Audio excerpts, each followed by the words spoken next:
This is crazy. So can I digress down the Claude window for a minute? You okay with this? If I I'm share positive you my can. Claude healthcare experience? Um, my dog Yes. though first apparently really must be in my lap at this moment in time. So this is, you know how much I have been learning about Claude and everything. It's kind of been blowing my mind. I wasn't expecting this. Like I thought we were just going to focus on food as health, and you've told me how important AI is. We've talked about how important AI is in making that possible for a million different reasons. I will bring what I'm going to share now back to a really relevant conversation that I had with a very prominent health system CEO while I was at HIMSS, which we will talk about. But the conversation was around AI primary care and this sort of notion from healthcare's perspective of like, is it okay? And I looked at them, it was a CIO and a CEO. So a CIO, for anybody who doesn't know, on the healthcare side is typically it means chief information officer. So it's usually the IT person. And there was, I guess, a little bit of a debate going on. And I looked at them both point blank when they were having this, they're sort of bringing me into this debate conversation about AI primary care. And I looked at them both point blank and I said, it's already free.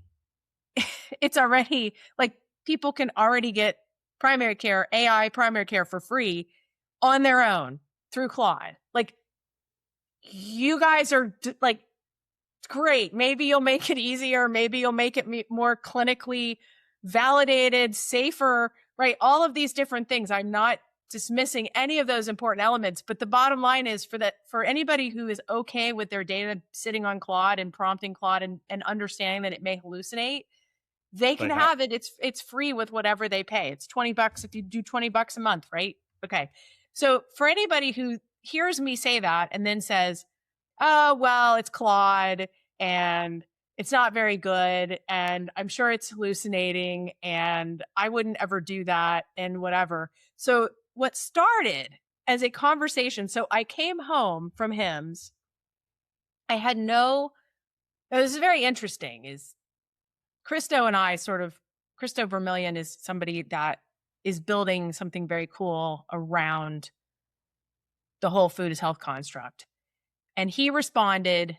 So, I came home for a mere, I don't know, 54 hours or something between being in Anaheim. I came home to Florida and I literally left again like 54 hours later.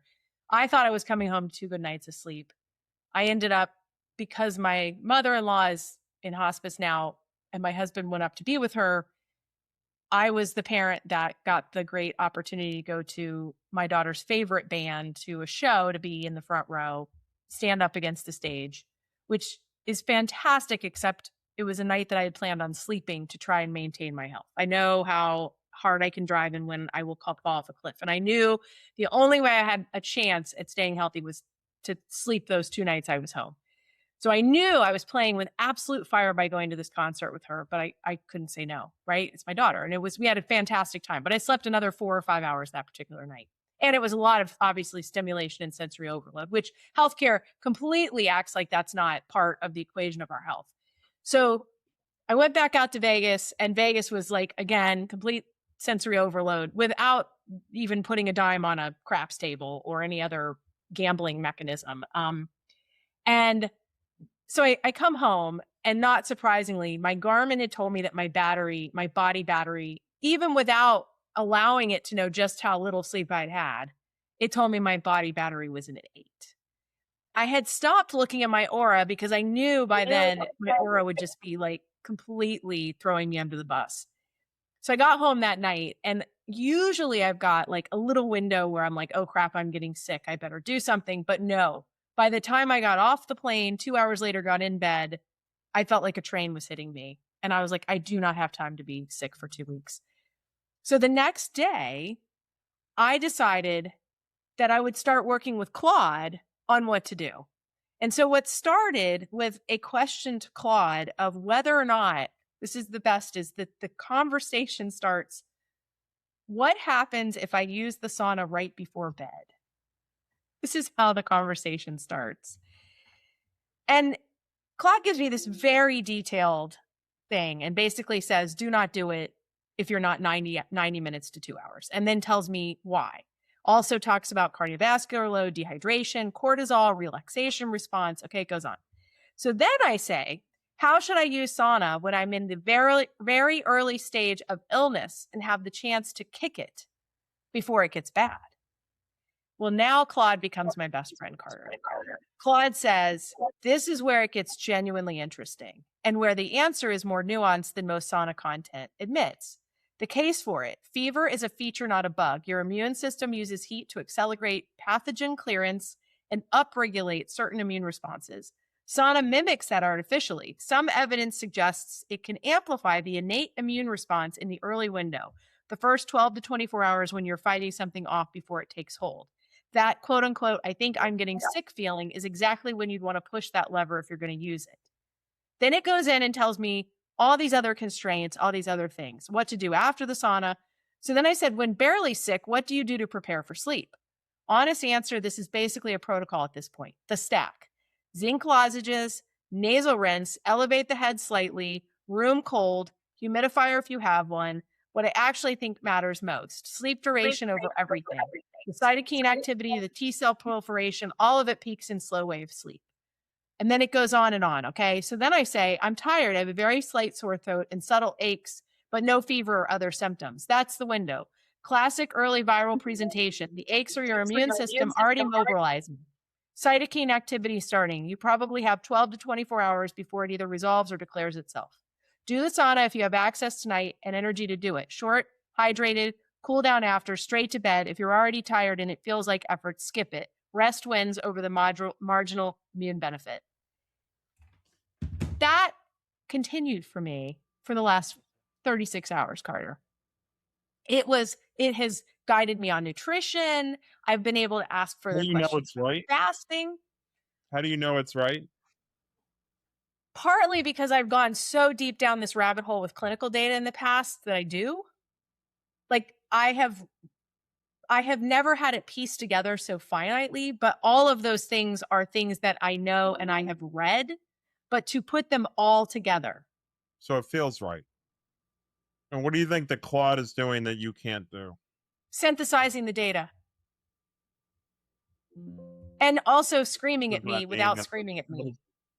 What does that mean? And in this dialoguing with me real time. So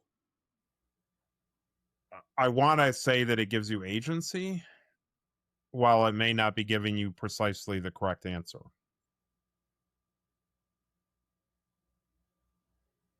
Yes.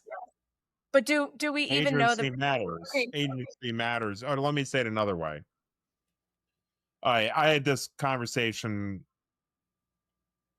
with somebody who had a family medical thing.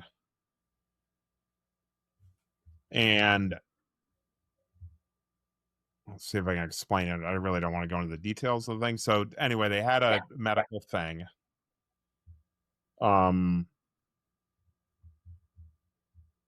It was very easy. Generally healthy person, older, very easy to give answer A. Based on a couple blood tests. But given the person's history, it may have been B or C also. Low probability, but B or C also. And I revived Dr. Joe. Dr. Joe says, diagnose first. So anyway, they ended up in a hospital setting. They went through the protocol. They went through the standard of care.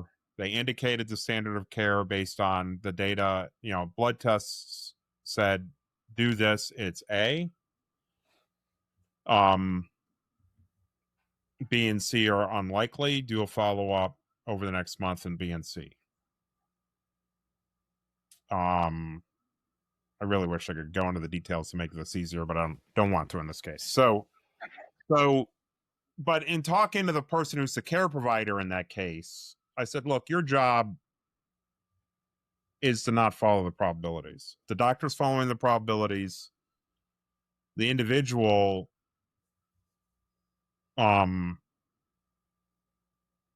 has got some, they're overwhelmed by the situation and they're trying to get better.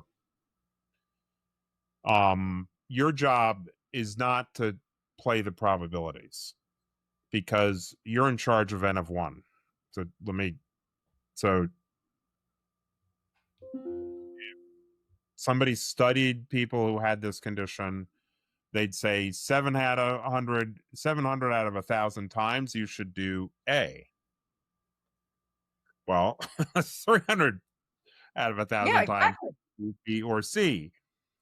Now, there was a particular question about the MRI that would have differentiated whether maybe you should lean B or C more. But none of that conversation went on because the doctors were trying to be cautious about overloading the patient or the caregiver. The probabilities are lower on an RCT probability standpoint. From a population healthcare standpoint, everybody did their job. So anyway, then this person got on their own, got into Claude and started going down the various discussion things. And I was reminded, Dr. Joe's like always, like, I can't get it out of my mind. Dr. Joe says, diagnose first. Why did it happen? There's a treatment protocol. Give them this pill, do this thing. It's A, it's 7 out of 1,000 times it's this. Just give them this pill right away. Probably not a bad idea. But not a diagnosis. That's a But treatment. what is the diagnosis, Carter? So we talked about this, and I think that's the So I thing don't think is like, this diagnosis, because it could be what you do as a result of it. You got to figure out the cause of the event, A, B, or C. It's going to take some time to look through the cause, but there's not a diagnosis yet.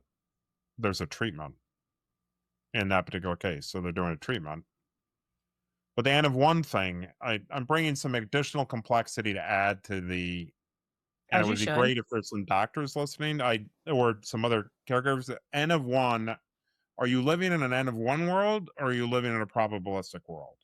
Well, so I think Evolution is in a probabilistic world that wants to keep 700 out of 1,000 people alive. You are concerned about you. everyone is concerned about them. And so, but it goes Not back to your according point to about, healthcare, they're not. okay, but that I just stepped outside of healthcare to get agency, which is what you brought No, up. then This the is agency. Go on with the agency. okay. So let's go back to agency and let's go back to your point about diagnosing. So healthcare's diagnostic process is still not at the root cause. It's still fairly symptomatic. Let's address the symptoms. And that's the difference between Dr. Joe's diagnostics, which he goes back to the root cause, and healthcare's really downstream approach, which is much more, let's address the symptom, the particular symptom you're going after. But pause before we go down that rabbit hole, because we can go deep down that rabbit holes. So Well, I can tie this back to another thing that's emotional for people. okay. So we bombed a school in Iran. And the Palantir system that uses some of the Anthropic AI system was involved in that chain. And so now people are saying AI is bad. Well, there's like a 6-step process for figuring out what to bomb. It's what are the targets? What might be proper things to do in the sequence of what we're trying to do? And then there's a bit of a selection process. And then the JAG gets involved and reviews it. They're like 2 human review processes. They're like 6 steps. There's still a human in the loop, but a mistake was made. And the mistake that was made looks like some information put into the system from imagery had an error in it. Okay. And so it processed through. But so then is that AI's fault? Is that the error? Or now That's that we have usually AI involved, instead of running a daily mission of 100 bombing runs, I'm being unemotional about this. Instead of running a mission of 100 bombing runs, the AI takes a whole bunch of complex things, and now you can do 500. So now the human who had to review 100 a day the human parts that have to review 100 a day now have to review 500 a day. And so the cognitive load on those humans at that point exceeds their capacity. And so you have a process, the process is human in the loop. Anthropic is saying you need to have human in the loop. And it ignores the fact that you moved human in the loop from Right. 100 to 100. Well, And so I think for anybody, okay, I have to talk over you for a second because anybody that's listening doesn't have the context that you, I think, so succinctly put yesterday about AI in some conversation we were having. I think it was with Michaela, which was that humans have the capacity to process this many tokens. 20,000. How much? A human's context window is 20,000 tokens. Okay. And then what is the AI's context window? They're up to 1 million now. Okay. So what is that, Mr. Math Mind? Like, what is that, 50x or something? That sounds like 50x. Yeah. 50x. Okay. Maybe I had a math mind at some point in my life. I don't know. So 50x. Okay, but this is really important back to your point, which is you have a human whose context window is 1/50th of what it's interacting with. But what it's interacting with doesn't understand that the human has only that window. And we haven't reconciled that yet. We're all out there just trying to like survive and kind of bump our way through this, right? Yeah, I think it's an important point that there's an impedance mismatch there between the two.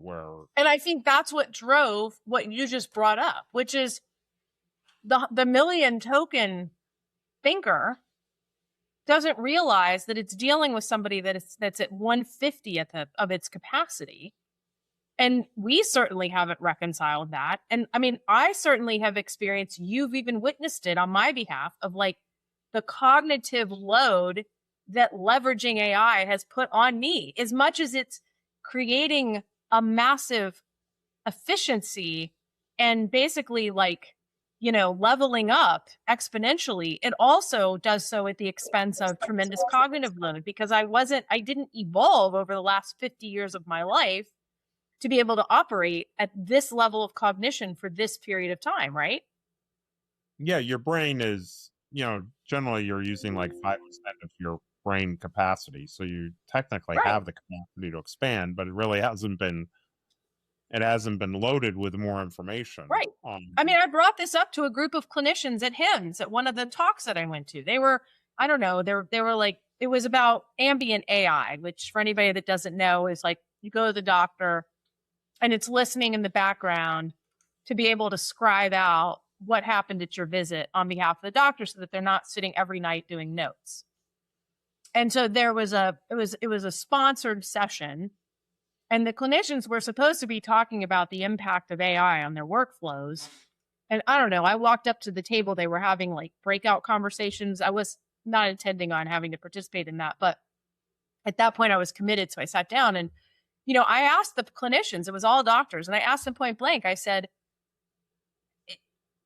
how does it work for you to all of a sudden be leveled up and be expected to perform at the top of your license minute by minute now? Because these other things that you used to spend part of your time, right, administratively, there's a brain break involved with that. I mean, Carter, that even ties back to Claude and my viral infection. Is like Claude kept calling me out the last 24 hours of like, don't do any cognitive load.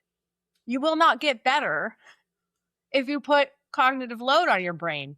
And so these doctors were like, yes, like all of them. As I asked this question, it was like when somebody asks you a pressure relief valve question, they're all nodding like, yes, this is a real issue that we're facing. Like, we're now being asked to perform in a way that we've not built the muscle to perform it that way. Yes. So then how do we survive? And tying this back, in the case that I'm giving that we're seeing in Iran, you sort of have to understand the system and have a little bit of, technically, how do you do that? You'd say, okay, if a human's involved, they're going to make it an error 1% of the time. So if they see 100 things, they're going to make an error 1% of the time, unit one. If they see 500 things, they're going to make 5 mistakes. And it might be that not that you use less AI, it may be that you use more AI. Yeah. And so part of the response by Anthropic is you should not be using AI without a human in the loop. And putting a human in the loop very well could be the thing introducing the error. So then you get into system design, which gets into why we say food is health, which is if the food coming into you is not bad, then the probability that you trigger all of these other comorbidities goes down. And then when you get treated for cancer, you don't have to have the care team Correct. have to experts in unproven things. Correct. Back to a little bit of the treatment thing. Yes, and then I want to go a little bit further into your diagnostic thing because that happened within Claude, which was really an interesting contextual shift when I did that. So I think that what's reasonably showing up right now, I think, is we're calling it agency, and I don't know whether we should call it agency. Why not? I don't know what we should call it, but I'll tell you what I think it is there could, and go back to my case, there could be, you had this event, the thing that Dr. Joe would say for that event to occur, it's A, B, or C. The care team is thinking A, B, or C. They're doing it based on probabilities. Dr. Joe's basing it based on it's A, B, or C. Not, maybe there's some probabilities, but Dr. Joe's like, we're still in diagnosis phase. I think we're speaking to Dr. Joe, but he's like in diagnosis phase. It's either A, B, or C for you.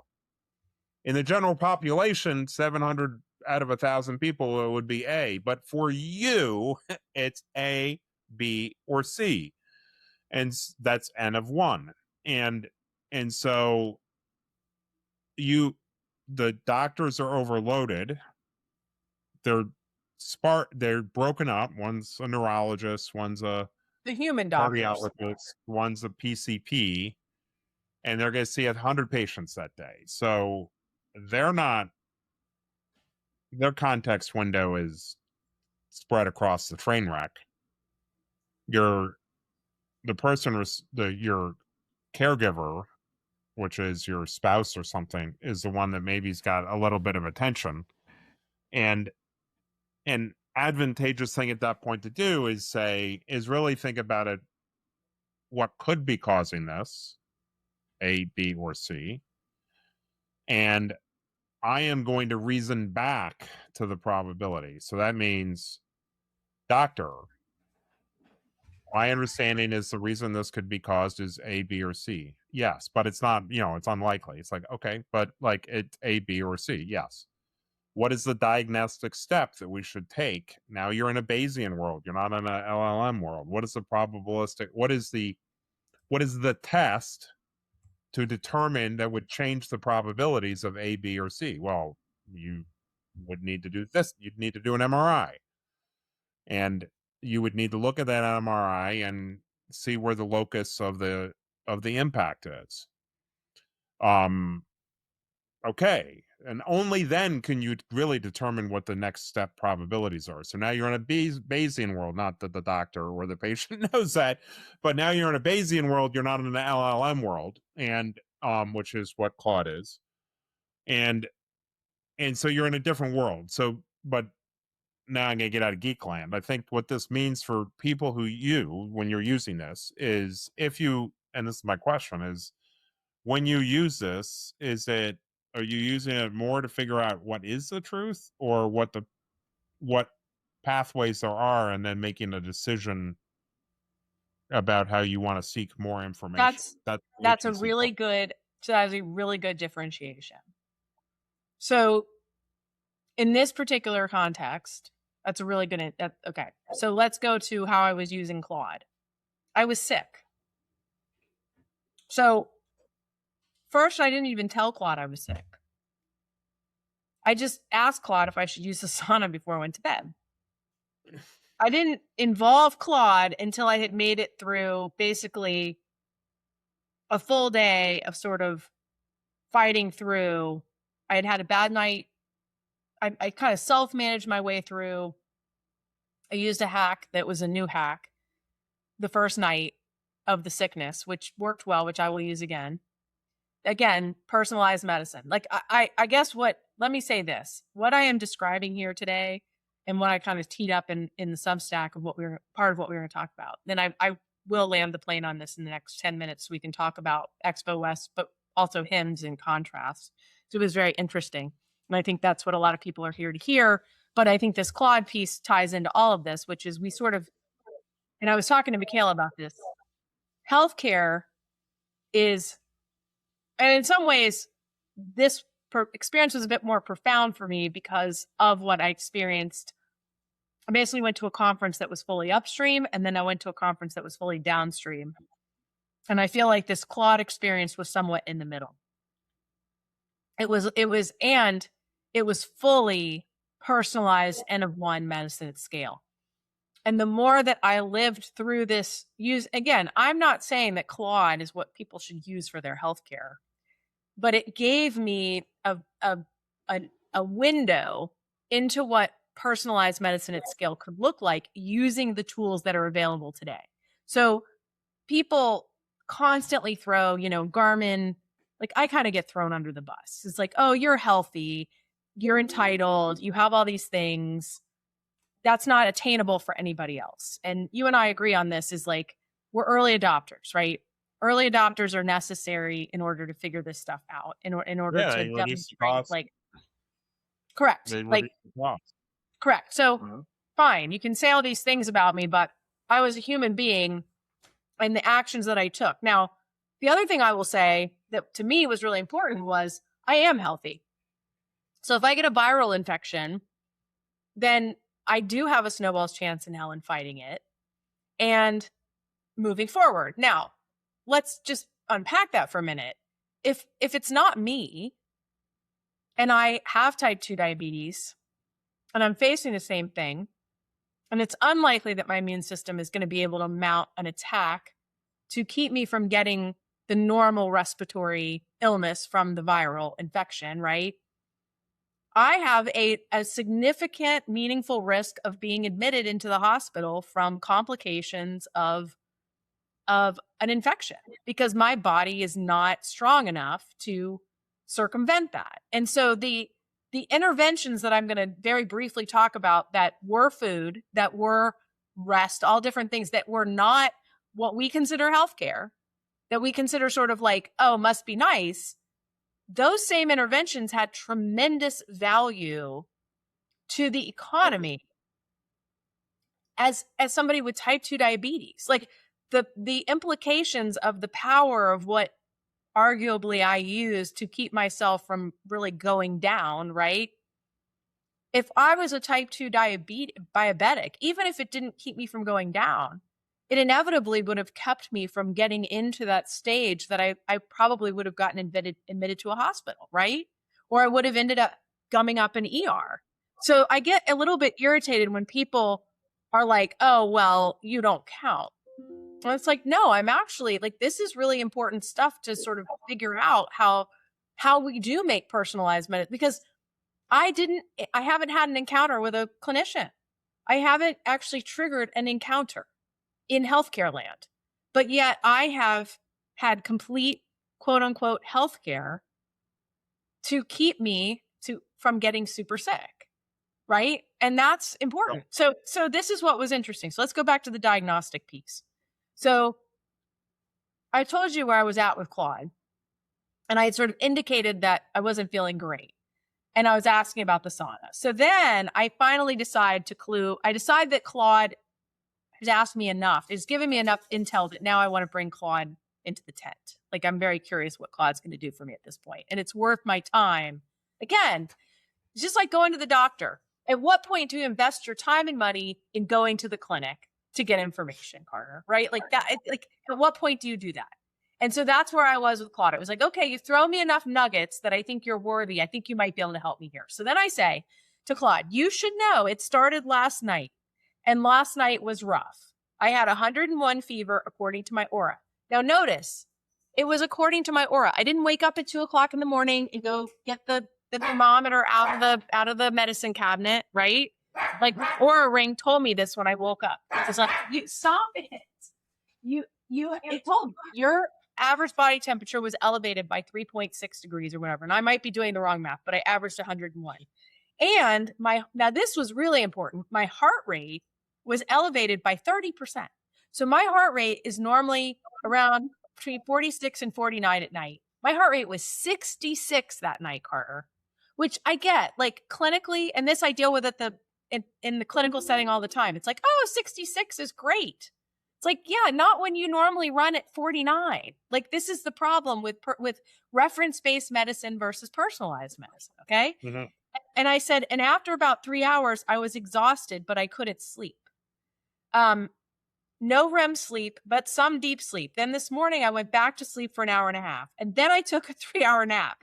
And about 3 hours ago, did the sauna. And for dinner, I had some homemade vegetable soup, which that's a huge shout out to Chef's Garden because I made the vegetable broth with the vegetables. And then I took that vegetable broth, added vegetables, and made an actual vegetable soup with radishes, high in vitamin C, just so everybody knows why I use them, and celery root and beets and carrots and ginger. And I've been taking vitamin C and zinc. I don't have lozenges. So now Claude is like, okay, now I'm going to diagnose you. Okay, that reframes everything. This isn't early. You're already a day in and you managed it well. Your 101 fever last night was your immune system doing exactly what it should. The tool that you used, I'm not going to say it because I don't want people to judge me, got you through the sleep gate, which was the right call given the circumstances. You needed the rest more than you needed to white knuckle through insomnia while febrile. Have you ever even had a doctor tell you the word febrile? No. Like, this was profound to me. The deep sleep without REM is totally expected when you're fighting something. REM suppresses during acute immune response. The sleep volume today, going back down twice, that's your body correctly prioritizing repair. Good instinct to follow it. The soup is genuinely good medicine, ginger especially, beets for nitric oxide, the broth itself for electrolytes and warmth, where you're right now. Fever apparently broken and reduced, some appetite, functional enough to have done sauna and eaten. That's a decent day 2 position. Tonight is different from last night, though. You're not in the fever spike. You're in recovery consolidation. Sauna 3 hours ago was probably fine, but watch how you feel. If you're warm or heart rate is still elevated, don't add more heat. Tonight's priority is just sleep quality. If you have melatonin, low dose earlier than you think. If you're still trapped, use Xanax. If you're in the trapped, exhausted, but wired state. And the Xanax has context. But just as a default, how's your heart rate right now compared to baseline? And are you feeling warm or more normalized temperature wise? Tilt. We should be like a game of Zork where the people watching us can type and it's like, stop, go to the left, go to the right. If anybody has any comments, I don't think they've all run away yet. Let's stop here. And if anybody wants us to go deeper down the wormhole of what Claude did versus... I'm not. I'm going to move on. I needed people to know. Beyond the comment of you're privileged and have access to this stuff, I might bring up your context window on this topic.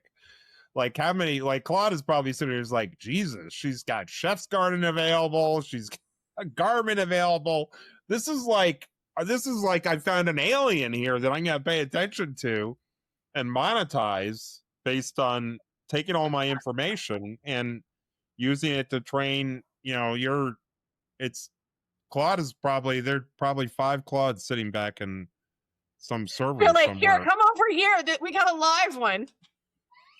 A live one on the hook. Let's figure out how these humans operate. And this one's giving us all their data for free. That's, yes. As someone said a long time ago, if you wanted to, if the CIA wanted to create a tool to gather everybody's information and know everything they possibly were thinking, they would create Facebook. Well, and that would be why there's Moltbook for AI agents. So there you go. Anyway, but We do want to talk about hymns and hymns, and hymns Oh, and did you want hers. to talk about Hems and Hers too? Because that's a whole thing. We could get Sean on And the we do line. want to talk about things that people bring up on the chat if they're there, or if Yes. they've left by now because It they're out. makes it look as though there are a lot of people here, but I don't know. They I don't may know. be out trying to order on Chef's Garden radishes so that you get the vitamin C. But the I think that one, if you are exploring these tools, is one my using them as a tool to be better educated about the situation. The tools do like to make you happy, so they have a please the human kind of component to it. So they're fairly agreeable. Well, they're very And narcissistic in your favor. and I have caught them in the ABC case of the medical case I was talking about. It's like, how come you didn't catch this? Like, oh yeah, I should have caught that. You're right to point that out. It's like, no, I asked you why you didn't catch it. I didn't ask you to act like a petulant little child that like got caught doing the wrong thing. But I think if you ask it questions, and it's better to ask it questions, you don't sit there and say, here's the diagnostic case, what should I do? In ABC. It is better to say, here are the facts, how should I think about this, or what should I look at? You should ask a question back, not like diagnose me. You should ask it questions like, what should I consider? Yes. And come at that angle. And what you'll more likely get at that point is an answer that makes you better informed, and recognize that its math in the background is constantly recalculating probabilities of which is like the best answer. It's not exactly thinking n of 1. It's No. itself running through probabilities. Well, but what's interesting when you say that about asking it is I think that's a really important piece here, is that, like, for example, I said to Claude, so for example, this morning, I was so curious at this point, I couldn't stop, right? I mean, yesterday it was literally didn't like, notice. people are still here. They're finding it somewhat amusing. I just think everybody should get and give you some Adderall. That is probably true. So you're the one that met me on LinkedIn. I don't know what to tell you. You're just like, you're hosed at this point. So yeah, just for everybody else's benefit, you're only getting like 1/10. I just feel sorry for my husband, who is like married to he's this. getting. Talk about it. Hey, I know. I think we should all send a sympathetic card to my husband for putting up with I know, right? Yeah, he's probably so. Well, he luckily doesn't. He just sort of dismisses it all. It's like, you're just my wife. Anyway, let's keep on point. Okay, but I am. So but I pushed back on Claude. So for example, Claude was all over me to get protein yesterday. And I've gone deep the rabbit hole fasting, and I have personally experienced, I have had a lot of health stuff. I'm not going to go into any of that, but point being, I've gone deep down these rabbit holes for reason. Clinically, I've gone down them. Like, this isn't just like, I've like watched some Instagram influencer clip. And I like read scientific crap. And so, which is the Adderall point. So there's a particular doctor that's very well known, not necessarily not controversial, because he has really leveraged fasting, and particularly for people with things like Lyme's, like the land of the misfit toys to extremes, where traditional reference-based medicine has just left people completely stranded, dying, like for real dying. But his science behind the fasting, which is that when you shut down the digestive requirement, you divert those resources to other systems in the body. And this is science. Like, this isn't just the world according to him. Now, I am not saying that that's a linear thing. There's a lot of complexities to that, but it is a lens that traditional healthcare doesn't typically take. So I said to Claude, when it was pushing all of this food on me yesterday, I said, how would you take into consideration, I use this particular doctor's name. I'm not going to say it because I don't want to be like, this isn't about him. It's about the Claude context. How would you take that into consideration with what you just recommended? So I'm giving you a case in point of what you just said. And I gave it additional context. And then it came back to me and said, okay, that's, let me give you the compare and contrast. So the reason I'm telling you to do all the protein is for the following reasons. Here's what I suggest. Now, if you look at it from the angle of that, here's the benefits. Now, here's the balance of the two. It's up to you to sort of make that decision. That was great to me, because there is no, I can guarantee you, if you put 10 people in the room to follow a protocol that were in my health state yesterday, and we all did the exact same thing, we all would have had different outcomes. Well, so there's some serious work that needs to be done here. So one, if anybody out there knows the answer to this, we'd love to hear it. I guess I should get on PubMed and check it, or maybe someone's doing some other work. I know that our Porco Holobiome is working in this, Alden Scientific, but let me just sort of step through it. It would Wait, be pause for a second. Mike, very good point. So actually, I got two Mikes responding. So Mike Williams says, Mr. Brown at 50 times load. Which just, I had to say that out loud because that's classic. My husband will enjoy that. But secondly, this is a good question. Mike Costello said, I just want to know if Ellen's referring to uni when she says Claude, which is a very good point of differentiation. So the answer is no. I went to straight up Claude to get this information, Mike. I did not go to uni because I am using uni in very specific use cases right now, and I want to keep her context window void of my health. I don't need her throwing in the fact that I've been sick into the work that I need her help. So anyways, keep going, Carter. And I've probably lost my context. No, if somebody's doing the work in this regard, you were saying. Yeah, so it would be good to see an RCT of people who are using Claude to help them improve their standard of care, whether that's like a caregiver or something, and then see the outcomes. Are patients more compliant?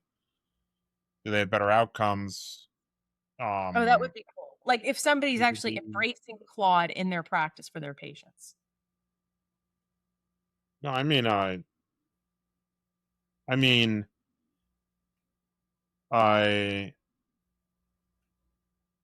run. You take somebody like Esserman, who runs like the leading breast cancer clinic. She gives half of the caregivers and patients access to Claude and tells the other half not to use Claude. Yeah. And then does the regression analysis between the two to see which one has better compliance, better outcomes, better quality of life, whatever the factors are that, we are dealing with a world in which we say, and this is NerdMD, Adam and I got into it. If you should go NerdMD, you should go read that Substack, because Adam's really, I think he's amazing. He's a System C kind of person. But the conversation we got into a little bit, I've been saying for some time, in chronic disease, people get standard care like 20% of the time. And so does that mean doctors don't know what the standard of care should be, or is that quality? But then the other part, I think, that he characterized, I may have lost the bubble on this, but what he characterized is doctors are sort of overloaded and they have a hard time figuring out. Yeah.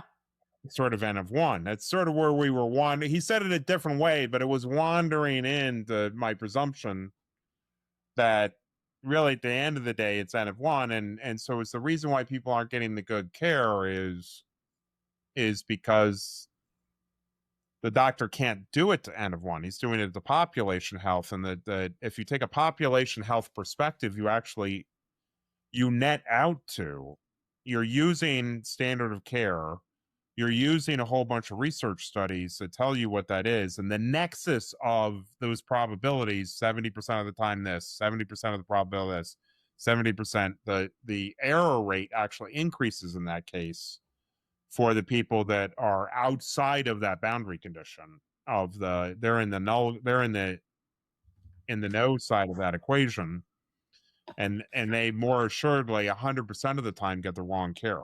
And so it would be interesting to do a population study, AB, clean, RCT, to do that. That's thing one. I And totally thing, agree. thing two that's come up, Well, Michaela, we should ask Michaela. Michaela doesn't have a big enough population, but our very own Michaela, who has joined us this week to help a little bit with Food is Health, she has nutrition clients because she's the registered, she's nutritionist. And she was telling me today that, at first she was kind of forcing patients a certain way.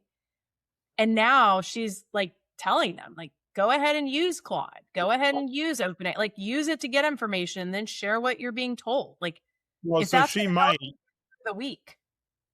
I'm sorry, this might,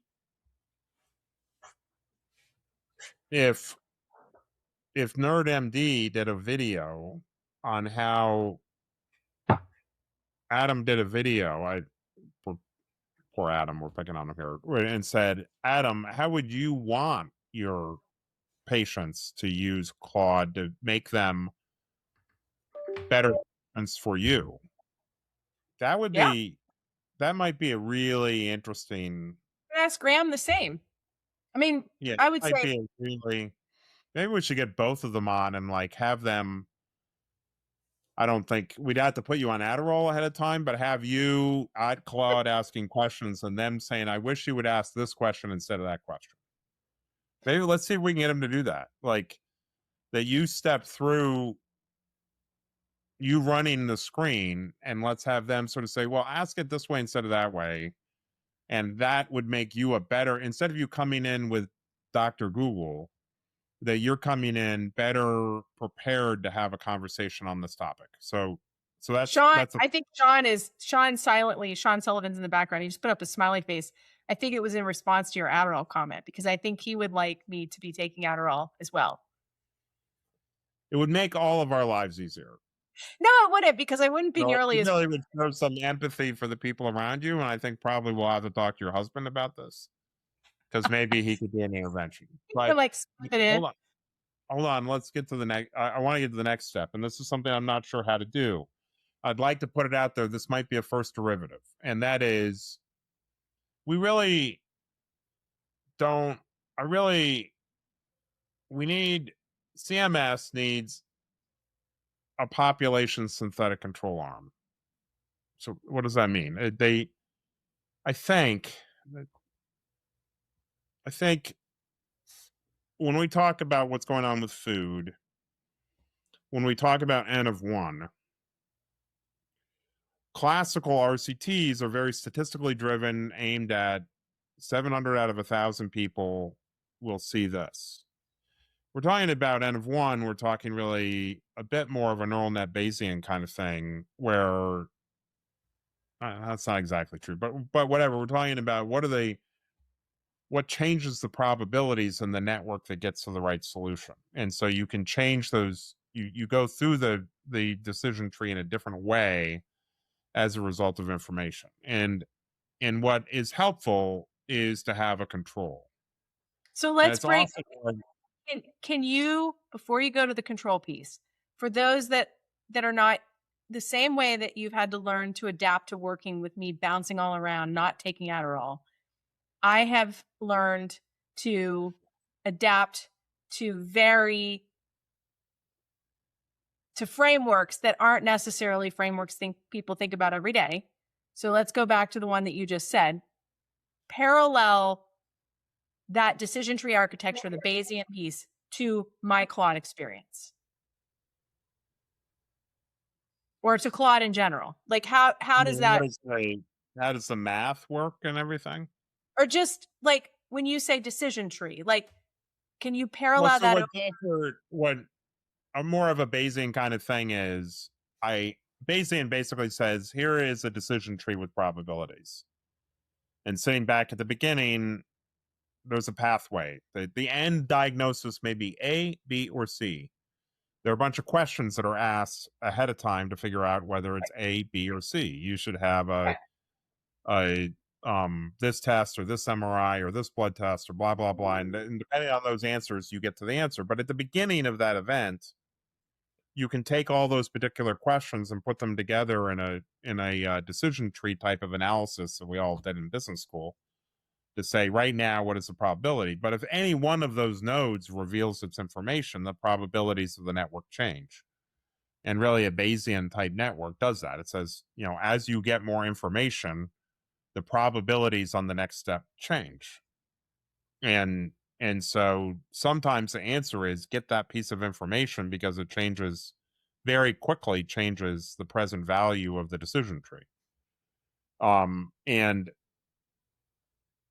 LLMs do not exactly traverse that way. I apologize because probably someone who builds LLMs would understand this better. They don't really traverse it that way. Okay. Like if you're driving down a Tesla, who's driving down and sees 5 objects and is trying to figure out what to do next, is doing a cost minimization of an accident.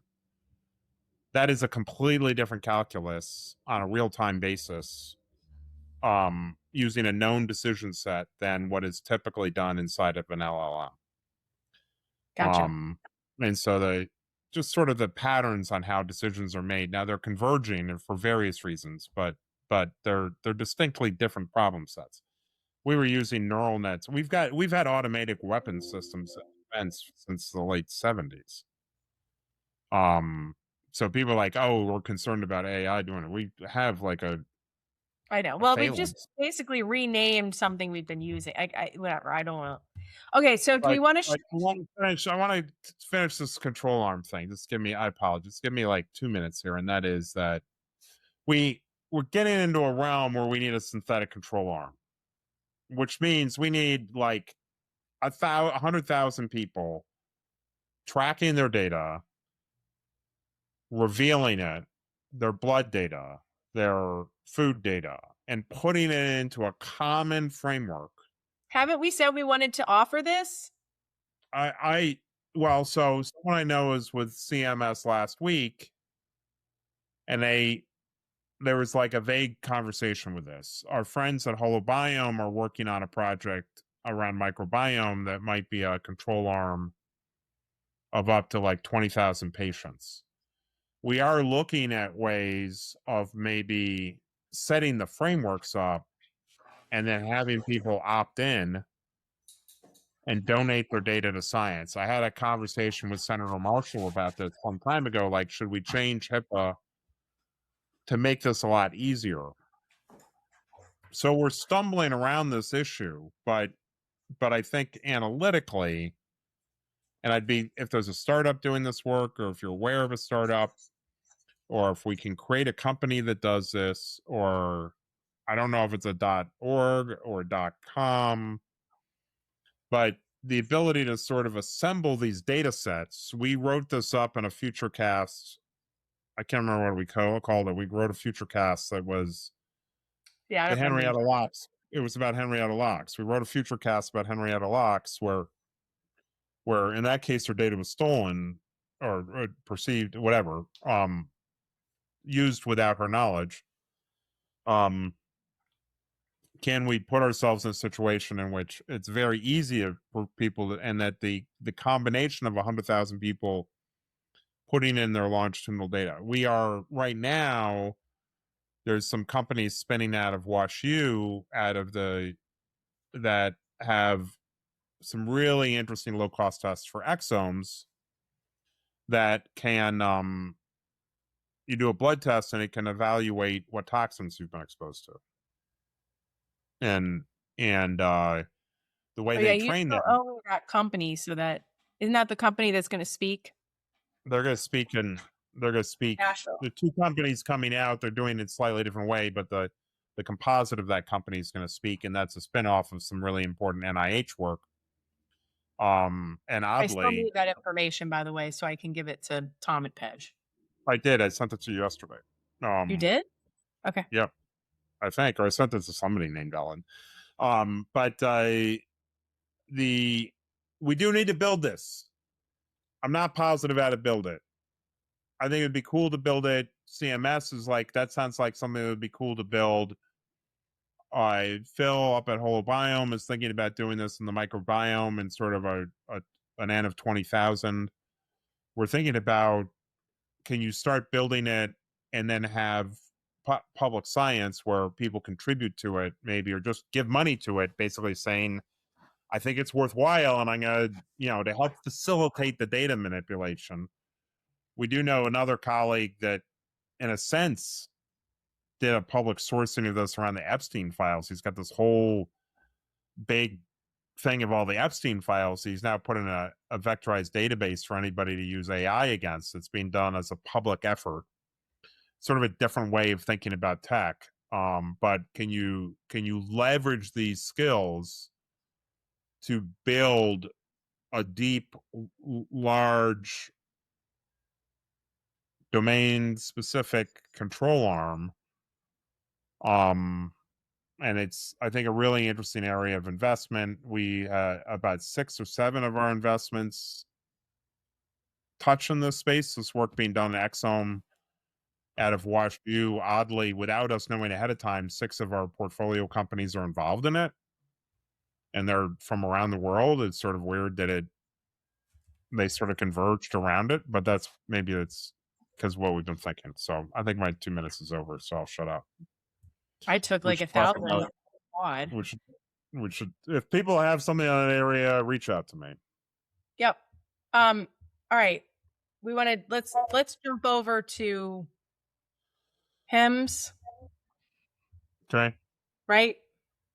I think one starting point on that is, I think I said this to somebody else this morning, the Rethink people, they were asking me about their events. I think you are the HIMSS, which is the big health IT conference, 30,000 attendees, Vegas. It's something like that. It's a lot.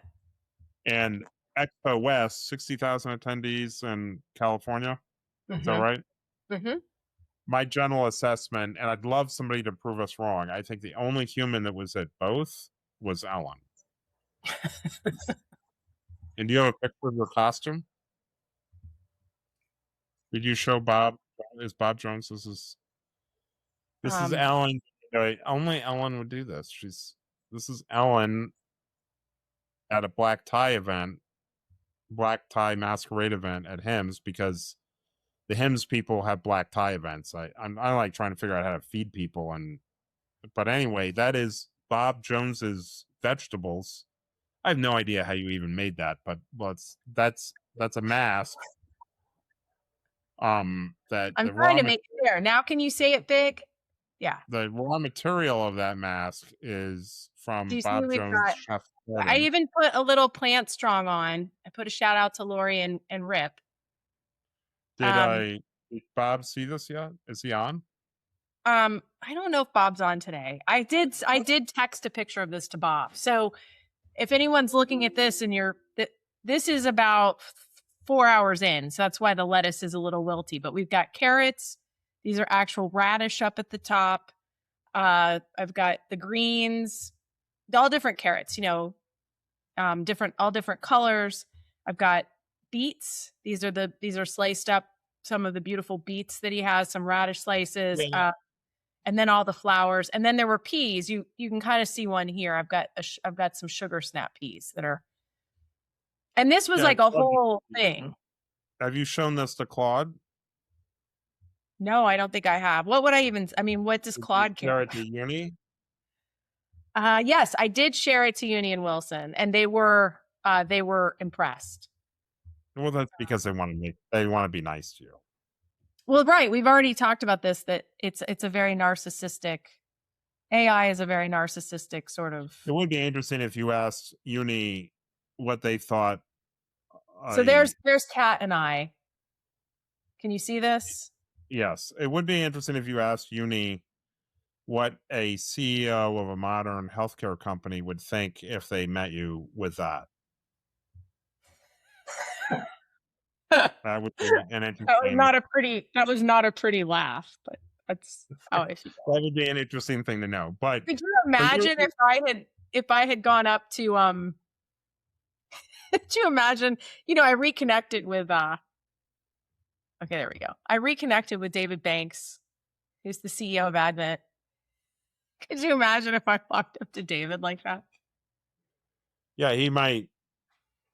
You might have like shot the moon on that one. Either he like thought you a complete whack job or thought you were so unique that he'd have to talk to you. I think it would have been both at the same time, But what honestly. did you learn? What did you learn? So I had a couple of big epiphanies by going to both these events. In fact, I was telling Sean earlier, Sean and I had a call right before this, and I was telling Sean that, I'm sort of frustrated right now because I had made a pact this year that I wasn't going to travel as much and I wasn't going to be as, travel makes me feel distracted from the brass tacks of launching Cressonia, about the first derivative of PCOS, right? Like the syndicate, like we need to get all these things done. And I feel like I need to be at home focused on activating those elements, right? But what's so frustrating is that I very last minute, because Kat invited me to this black tie, that's really what precipitated the whole thing. And then I kept getting texts about Expo West, and I was like, okay, I have to do both. And what's really frustrating is I had big epiphanies that wouldn't have happened if I had not gone to these two conferences back to back and been engaged in them. And so I go back to this whole, I am one human being. How do I leverage AI and just the universe to try and somehow do it all? I don't know, which is why I'm sick. So to answer your question, I think there were two, and they won't be perceived, I don't think, by everybody as necessarily big epiphanies, but they were for me. Maybe it was just more that they were black and white. There's three things. One, food is entirely upstream. Healthcare is entirely downstream. There's nothing in the middle. There's nothing that connects the two. That is what we are doing in Food is Health. I recognize that we've said that. It became so crystal clear to me that between those two audiences, that I am at a different place mentally with it. So that's one. Do you have any response to that? Or do you want me to go to the second? I'm going to go to the second. Or do you want to jump in? No, keep going.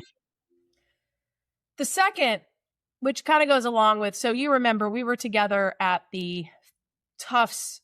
It's the first time we actually were in person together, was the Tufts Food and Nutrition Innovation Council meeting in 2024. It's in the fall. And I remember we were supposed to be there to like network. Katie wanted us to talk to people. She was all excited. And the two of us made the mistake of sitting next to each other, and we had a bunch of Post-it notes. And it was like writing notes, whenever you're in school and you like write notes to each other and you get in trouble by the teacher. That's how I felt that day, because we were just like having these ideas and like sharing Post-it notes constantly. And like we were not focusing on the content. But in those Post-it notes, one of the epiphanies I had was the food industry is what made the healthcare industry possible. It's what created the food industry's shift with the Green Revolution, and then the introduction and prevalence of ultra-processed food is what basically created the $5 trillion healthcare industry. It's what made it into what it is. And it could just as quickly take it back. And I said that, but I guess at that point, it wasn't until this week that I understand exactly how that happens, which is that the food industry is the upstream portion of that force. So if we think about the 5.3 trillion in healthcare spend, which Dave Chase reminded me yesterday that it's actually 5.7 trillion. But as of right now, 4 trillion of the 5.3 trillion is attributed to chronic disease. And that of that chronic disease, 85% of it is diet related. And so let's just call it an even 3 trillion for now. Let's just be kind of conservative. Yeah. $3 trillion right now is money that could be solved upstream. And the reality is, yes, we would like that money to come out of the economy, but no one's asking for it to come out of the economy. But they're just asking for it to be redistributed back into people being healthy as opposed to people being sick. There's also a new study that came out that I guess the number one frustration of people is healthcare. Like, I didn't see the study. Somebody sent me a text about it. So the idea that we could solve this fully upstream and that there is 3 trillion, let's call it, for the taking that we could move upstream, to me gets me more excited. The other epiphany I had, and then I will be quiet so you can weigh in, is I sat and listened to David speak. And I wrote about this, but for anybody who's watching that didn't read what I wrote is, and I've recorded this, so I will publish. We now have a guy that's going to help us with some of his video stuff, so it shouldn't take 3 years to publish. I will publish his talk. But David I went to roll my eyes, even though I like David, and I walked out so happy that I was there and listened. He was the first health system CEO out of all the ones that I know, out of the entire industry, that actually stood in front of a group of executives and admitted that healthcare does not have an impenetrable moat, that there is an actual threat to healthcare. And he pretty much explained the arc of Clay Christensen and creative destruction without naming it. And it was really spectacular. And who did that? This was David Banks. Okay. And not Paul Banks, who is the lead singer of Interpol, which is the band that I had to go to last week. I accidentally said Paul Banks earlier today and realized I meant David Banks. But what was what was equally sort of the epiphany that happened to me is he was talking about the headwinds of healthcare, all the headwinds that healthcare faces. And it hit me sitting there listening to him that those are actual tailwinds for food. Pretty much the main headwinds that healthcare is facing could be turned into and perceived as tailwinds. Give one example. Consumers can't afford the high cost of going to a primary care physician, so they don't prioritize it. So that's a headwind. So if food solves through the grocery bill at a fraction of the cost what primary care is doing downstream, which it certainly can, that's a tailwind for them. That's a gift horse. Okay. So those were big. The other epiphany I had was that I went to the black tie dinner and it was amazing and it was fun and it was fancy. And I left a little bit sad because the fancy people in the room that are doing really cool stuff are just focused on the downstream. And to them, food is still kind of a novelty. They love what we're doing. They think it's really impressive and it's really great, but they're not doing it though. They're not doing it. And, that made me sad. But, Okay. Well, what do we want to do? We've got another. Well, do you want to talk about any of that? Do you have any questions? I do. I just wanted to pace the end of the call so that a little bit. I do want to dive in and very specifically dive in. And that is, I had a call today with somebody reached out to survey me, and so people that run a bunch of large events, one of them is going on next week. And they said, we've been listening to you for a long time and it's affected what our programming is. And then they even made reference back to what we did when we did Cressoni on the Delta. And they're like, every single time you guys seem to be sort of like ahead of other people on where it's going. Remind me to tell you about the guy that I accidentally realized I was talking to at the black tie event. Well, so let me just finish this. So I said, look, we're not brilliant. What it is we've seen 6,000 startups. We're aware of the broader issues in the markets. We just have the advantage of having access to the information to sort of see these things start to emerge. And we just put in a system lens on it. We think about really that the friction points are between the existing businesses. That's where opportunities, the white space in between. That's just, that's the pattern that we're after from a venture standpoint. So that's why we're we're not coming up with these new ideas like because we're doing magic mushrooms or something. We're coming them up with because we just constantly seeing the facts on the table come together and just assembling them in a slightly different way. Might be cool Which though is to to say that measure. is what we are building. That is what we're building in Cressonian Networks. That is what we're building with the, what are we, 13, 14,000 followers now? We'll probably in hit our 14,000 by the time we get off this call at the pace we were going this Yeah, week. that's just subscribers. We have another, on top of that, we have even more followers on Substack that just watch the stuff. So, but that's the network of people who care about this. So I think the thing that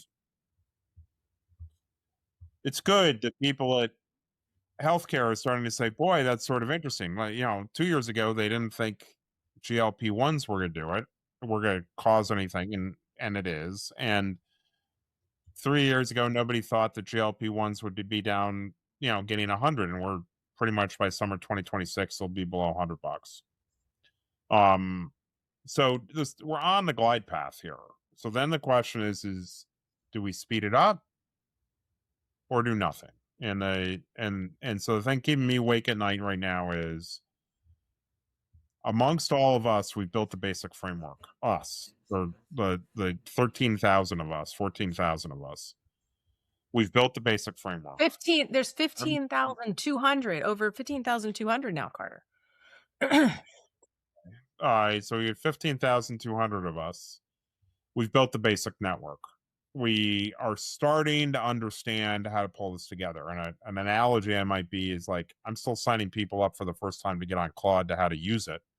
There's a delay. I was using it like 2 years ago. So there's a delay in people picking stuff up. So whatever, that's going on in the background. But 13,000, 15,000 of us, we're trying to sort of speed up the information flow. The things we got to do next. We're on the basic right path. We got to communicate the basic right path to other people. Food is health, not food is medicine. We have to kickstart not the startup world some more. It's behind. It's lagging because there haven't been returns recently. So people don't have to deploy funds. So there's not new funds going out. So we need more startups forward to speed this up. We have the tools of Anthropic and OpenAI to make it easier for a 10-person team to do the work of 100. So they're properly equipped. We have GLP-1 disrupting the core business. We have regenerative ag. A little bit of conversation came up yesterday of like, if we had $2 billion, how could we fix regenerative ag? Those kind of conversations are going forward. So that we have, just like we've got OpenAI and AI tools working, regenerative ag is in a similar kind of position. There's an enabling technology that changes us so that we can deliver the next level of performance here. So I think the challenge that we all have going next, if you believe in this general idea of food is health, is we do need to get the capital markets to turn their heads and think about this and think about like, oh, this is the beginning of a 20, 30-year investment thesis. We're not trying to make a bet on what pays off 30 years from now. It's compounding. We can make some investments now. It'll compound. Make some more investments. It'll compound. We'll learn from the first 2 sets of investments. So that'll help us make better on the third investment.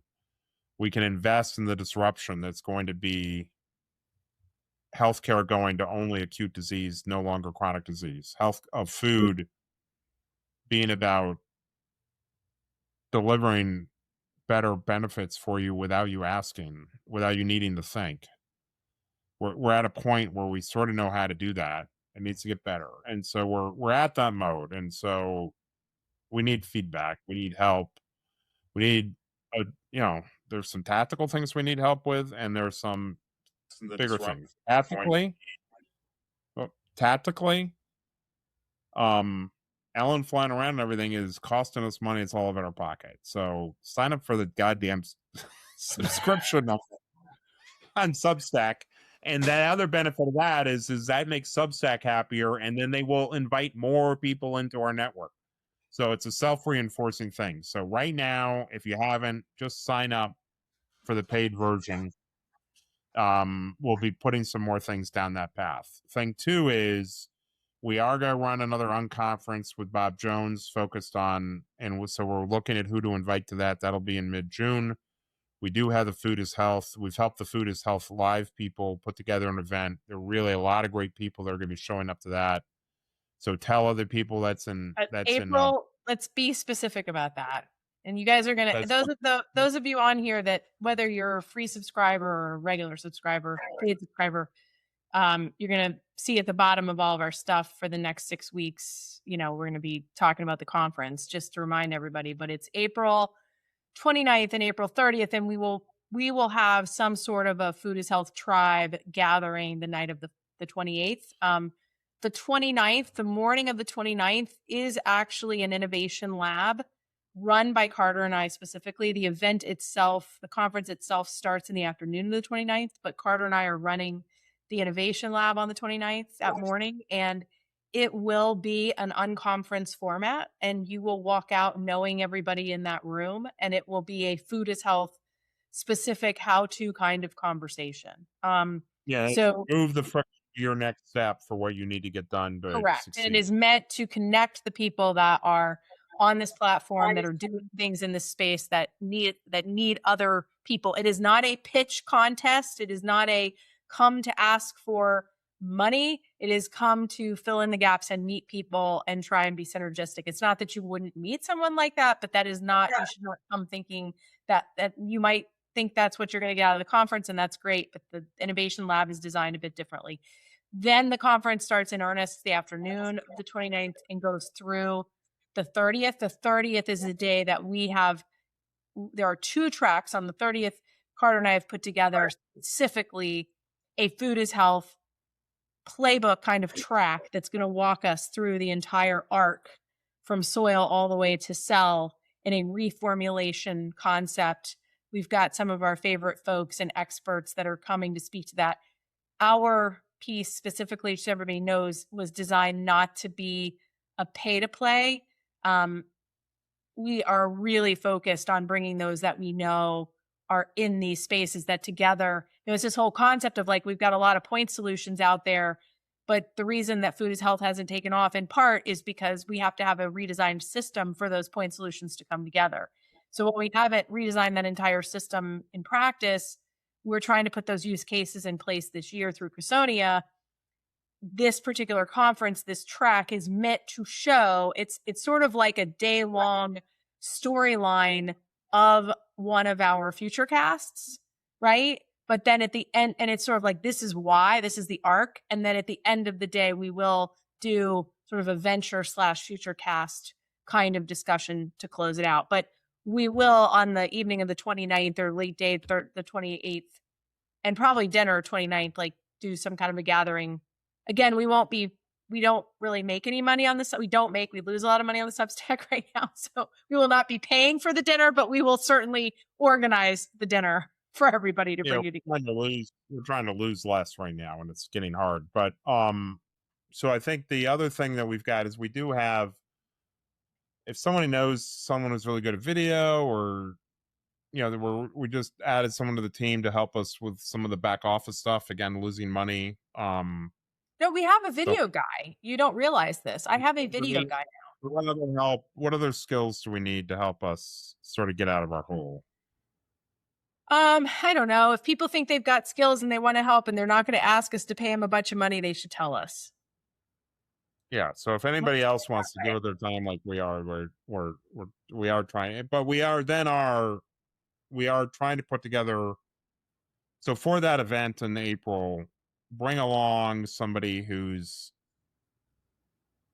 about to shift over into the Food is Health lane. Bring them over and let's convince them. Bring them into our network. We'll take them out back and convince them that there's some sort of hazing session. We like put my mask on them. Do I need to remake my mask and make them wear it? God only knows, but there are going to be some good OGs there. We are working to develop. We've got a lot of great people around us that have shown up. We are looking to put together a product that allows corporations to sort of in a sense, buy into the information flow so that they get better sensitivity. If we can give them better information, we can put a team together to generate better signals. If more corporations understood the data that we see, they would change their investment pattern to invest in food as health. But what's important And is we're not looking to be we aren't looking to just be a think tank. We will be the execution arm. So the idea is that Yeah. these corporations actually come together in a room and create food as health in a real live use case cross sector. And that is what we are supporting. And we're building out some data systems in the background that are using the best of AI to, like, we already have 2 agents out surfing the web to ingest that information and add on to the signal information we have. But we're really trying to provide corporations with the hard data that helps their senior management teams make decisions that accelerate. We got to bring them in, and they'll pay for those services. It's a good way for us to send those dollars back into the tool sets to further validate that consumer demand is in this area. And so that's something that's on our mind. If somebody's been involved in that type of thing, it's, we've got to get the capital markets and we've got to get big corporations to start looking at the data difference and realizing that, wait a second, this is really happening right now. And I want to get on the plus side of that conversation, because if we can get them fired up, that will help accelerate. We're moving into that phase where we want to accelerate the application of resources so that this becomes nonlinear. It's still a little linear, but that's all I have to say. And my brain is tired, so I'm ready to stop. Somehow I've lost the ability to check comments, which is really annoying me, but it kind of froze up. And so I apologize. Try and put your comment in now if you have a comment. I just tried to kind of get back in there. I feel like more people, I'm looking at the number and more people have joined, but it was stagnant. So I realized, so I kind of reactivated, didn't do anything interesting. What we got four last minutes. I know we don't have to use the 4 last minutes, but what other, I feel like we were super light on covering hymns and that piece. Okay. We don't have to cover it anymore. We've just had an hour and a half conversation. Okay. Fair enough. It's a Friday.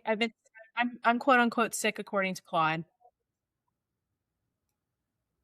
Well, there's that also. Yes. Okay. All right. Well, we've landed the plane. I'm excited. I'm excited. We're tired. We have a great tribe of people around us that are working hard on this. If people have some thoughts about how we can provide more energy on this, it is all inbound in terms of interest at this point, and we're overwhelmed in terms of people that want to figure out next steps. And I'm terrified we're missing the opportunities to properly educate people that once they add to our cadence, we can 10x this. Here, I'll close this out on a fun analogy that you just said. This is my fun analogy. My digression.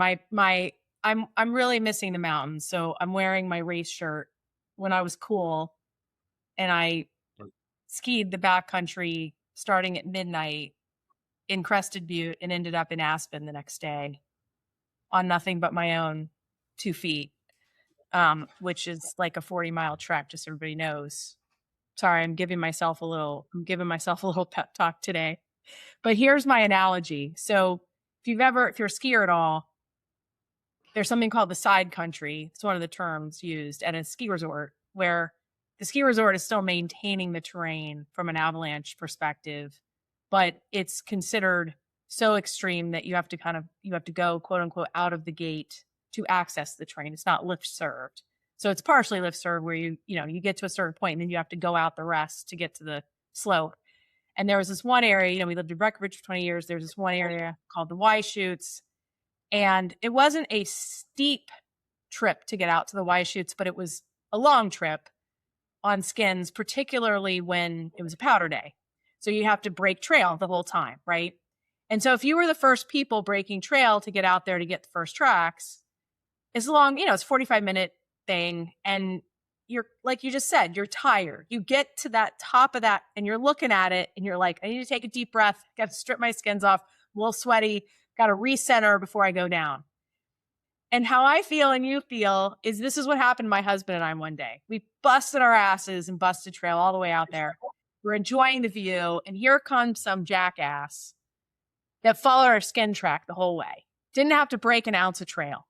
So super fast, right? Like he's just following the track. So he comes flying up on our butt and I'm like, oh my God, now I have to rush, right? Because this guy's hot to trot. He sees this clean line and he's like, I'm taking it. He can't even be respectful. So I'm trying to rip my skins off and move fast and I'm kind of tired and he manages to poach the powder. And that's how I feel right now, Carter, is that we've broken trail and that there's somebody that I can't quite see yet that's caught onto the skin track. It's going to fly up. And right as we're getting ready to go down on the fresh, clean line, he's just going to go right past us. It's a good analogy, right? There are two realities in the business world. Early bird catches the worm. Second mouse gets the cheese. We need to be both. We need to be first and second, my friend. We put too much energy into this to let the mouse get the damn cheese. I want the worm and the cheese. We got to bring more people to the game and make the pie bigger. We're getting there. I am done. I'm hanging up. Okay. Stick a fork in you. Yes. I needed to finish uploading something.